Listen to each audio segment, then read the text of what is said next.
Hello, and today you find me on the start of a journey along the New River Line. And to start it, I'm at a fantastic station. Welcome to Broxbourne. And you can find Broxbourne at the southern end of the New River Line, which is also known as the Hertford East Branch Line. The original station opened in 1840 as part of the Northern and Eastern Railway Line to Cambridge. The station building was a lovely two-storey affair with an extension to the side. This building has the booking office within, with the waiting rooms situated on the platforms. Shown in this map, you can see that Broxbourne used to have extensive sidings, including a turntable. At time of filming, the sidings leading up to the signal box are heavily overgrown. In fact, it's hard to see that they are there. If you have any more information about these sidings, please leave a comment below. Nothing much changed at Broxbourne until the late 1950s, when the line was electrified. It was at this time that Broxbourne, as well as a few others, were rebuilt. Under H.H. Powell, the job architect for the new building was Peter Rayners. It was an innovative design, bringing all the elements of a station into one concrete building. There was a ticket office below, with lifts up to an overbridge which spanned the platforms. Retail and toilets have been found on this overbridge, with stairs and lifts to the platforms. Wooden cladding is over the ceilings. A signal box of typical 1960s design was also placed at the end of Platform 1. The signal box was eventually decommissioned in 2003, however a few of the internal fittings still remain and the lower half contains offices. This and the main station building were classified as Grade 2 listed in 2009 as a great example of 1960s brutalist style. It certainly is striking, as we shall see now. Okay, and I'm going to start my visit to Broxbourne up here along what is called the New River, but as I'll show you in a moment on a placard, it's not really a river or even new, but we'll find that out in a moment. As you can see, it extends all the way down there and it even joins up with the other river systems around the area. Let's go down the steps to the actual station building itself.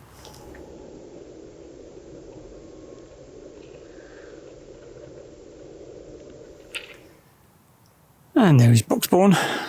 Before I do the proper look at the exterior, I'm going to go around the side here and see what we get around the back of the building. First thing to notice is there is a quite substantial bike rack, which is very good to see for this size of station. And over there, an extensive car park, plenty of parking spaces. I'm here at 9 o'clock in the morning and there's still plenty of spaces, especially on the top of that multi-storey little section, which looks like was built in the last 20 or so years to increase the capacity here. So no problems. Obviously it is a pay-for car park. All the information is there.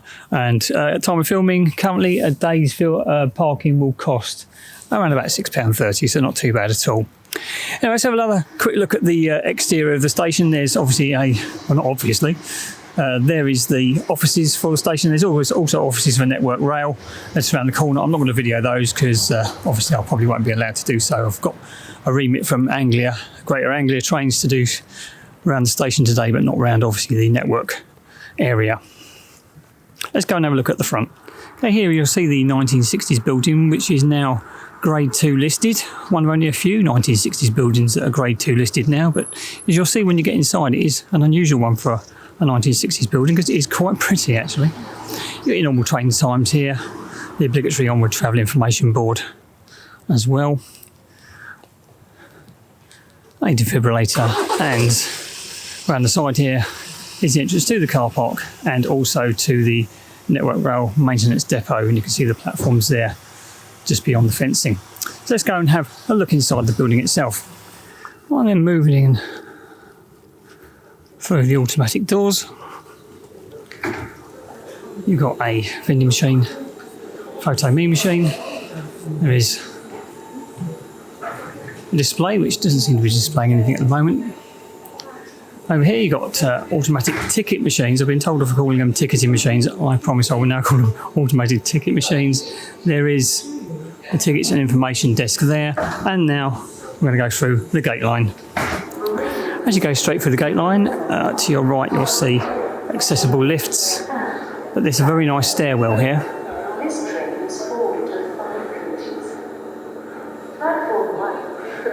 Information posters as is normal in there, but I do like the fact this is so open.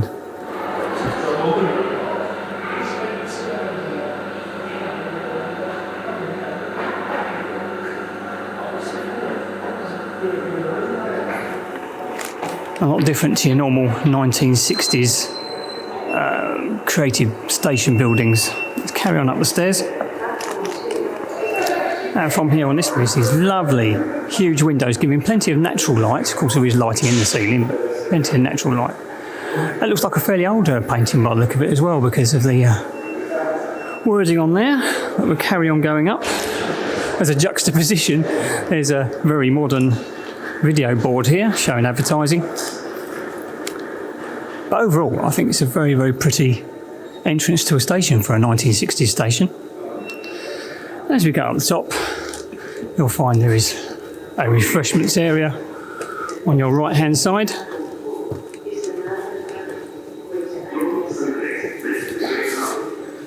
On the left hand side, windows looking out over the platforms and also over the car park. One thing I have noticed on these concrete panels, these empty concrete panels, I wonder if they house something a bit more historical value. But if you know, let me know in the comments section below. But anyway, carrying on, just before we get over the overbridge, you're going to turn right. A free water station, very good to see. And to your right, you're going to see the lifts which come up from the section below. And carrying on along here, more lifts down to platform level and seating as well. So it's quite well catered for those with mobility issues. As you go past that entrance to the lifts area, toilets on your right hand side. And the first platforms you'll come across are platforms 3 and 4. And we carry on down to platform 1 and 2. On the right hand side you have got a waiting area. Well, let's go down to platforms 1 and 2 and have another look around. As we descend these stairs, as you can see, it's quite traditional in the way you've got this wooden planking above, and has got very 1960s, 70s feel about it. But it's been very well looked after, it's not run down. Let's have a look around the platforms. As you get to the bottom of those stairs, there's a digital clock, but also some new LED style information boards for services. Always nice to see on each side. And also there is a traditional train timetable, something which you don't see that often on the network these days. Let's have a look down. Plenty of seating. A vending machine. And another fairly modern waiting shelter there underneath this canopy. As you go further down, platforms 1 and 2 really open up on this island platform. You get a very good view across all of the platforms here, which is great for videography and photography. Just obviously ask members of staff when you come in if it's okay to film a photograph. As I said, I wrote in and got permission from Greater Anglia to make sure it was okay to film today. And I advise you do the same, because it's obviously nice to be on board with the TOCs, the train operation companies. I find that if you talk to them, they're very nice to you, and it makes everything run more smoothly.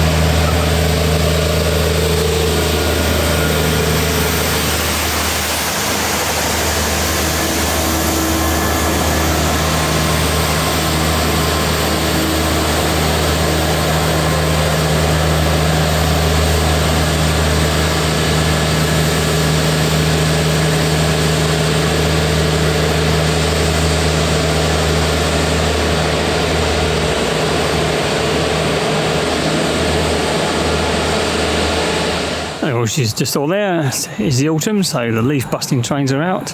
Nice to see a pair of Class 66s there, including the GBRF Charity Rail Tour. There's a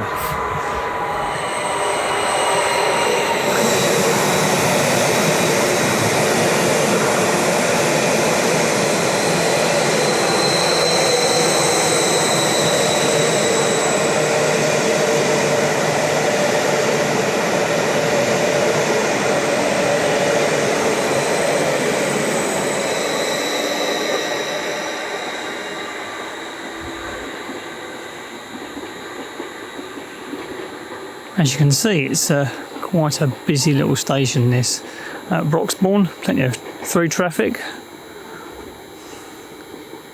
Plenty for the enthusiast to have a look at.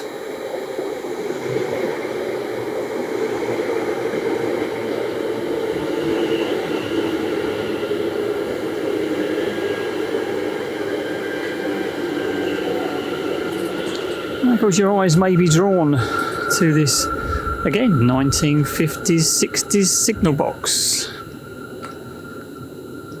So let's have a little look as we go down to the end of platforms 1 and 2. Okay, now in the hum of the OLE overhead, let's have a little look at this old signal box here. A typical 1950s, 60s, 70s style, all brick.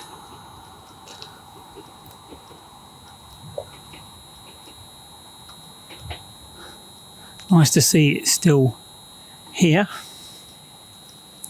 And the downstairs has got new double glazing. The upstairs looks like they've still got the original windows intact. But it's always nice to see these on the network and not been demolished. And walking back along platform 1 and 2, you do get a very good view of the over bridge here at Broxbourne, and of course the lift shafts there you can see. And again, a grade 2 listed building, quite unusual for a 1960s building that, but I do think it really does deserve that grade 2 listing status. And back up on the ridge, plenty of signage. There's that waiting area on my left hand side now. A good poster here, I didn't notice it when I went up. Destinations from platforms 1 and 2. Taking you all the way into London Liverpool Street. And some good opportunities over the platforms here as well from these large windows. Let's go down and have a look at platforms 3 and 4. And to be honest, it's quite a similar setup on platforms 3 and 4 that it is on 1 and 2. You've got these two LED platform indicators and a nice big LED display. There's plenty of seating about. Another vending machine. Lifts are out of use via platform 4 at Meridian Water. And consult staff or help a waiting shelter underneath this lovely old canopy.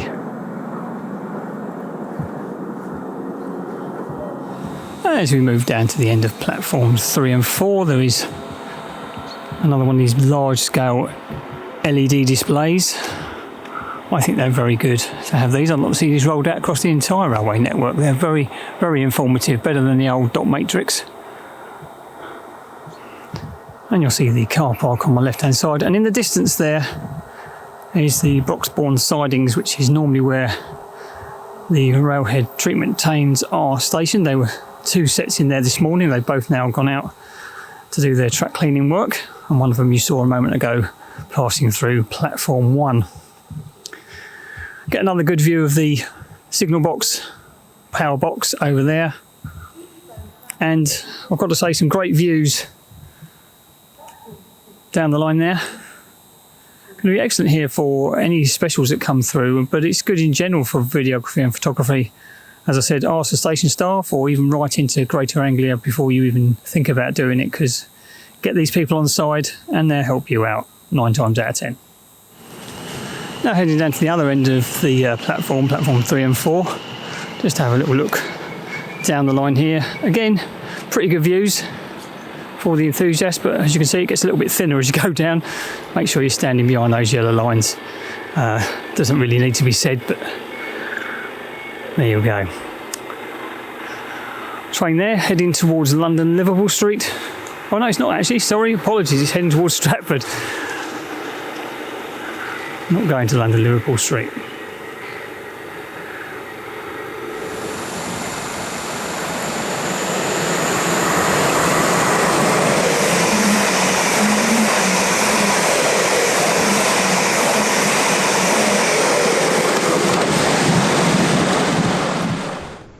The statistics for Broxbourne are that it opened in 1840 and 1960 respectively.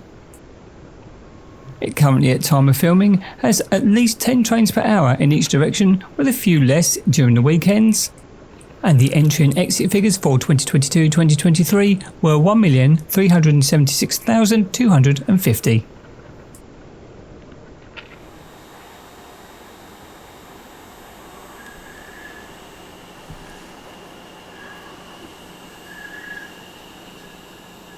I really enjoy Broxbourne. It's got a great thing going for it, this Grade 2 listed building. I'd advise coming down there and having a look. You've obviously got the new river next to it, which gives you some pleasant walks. And also, the actual building itself is full of history and quite a pleasant view round.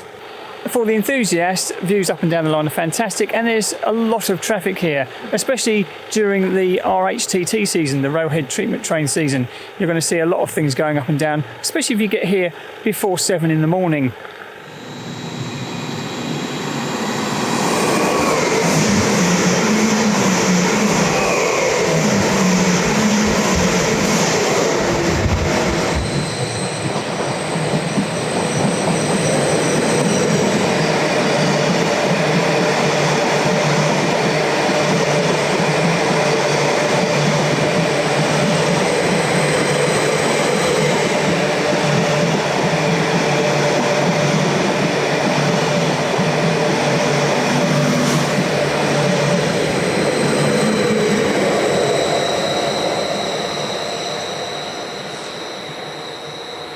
If you've enjoyed this video, then please like, comment and subscribe, and if you can, get out there, get on the railway and see where it takes you. Thanks very much for watching.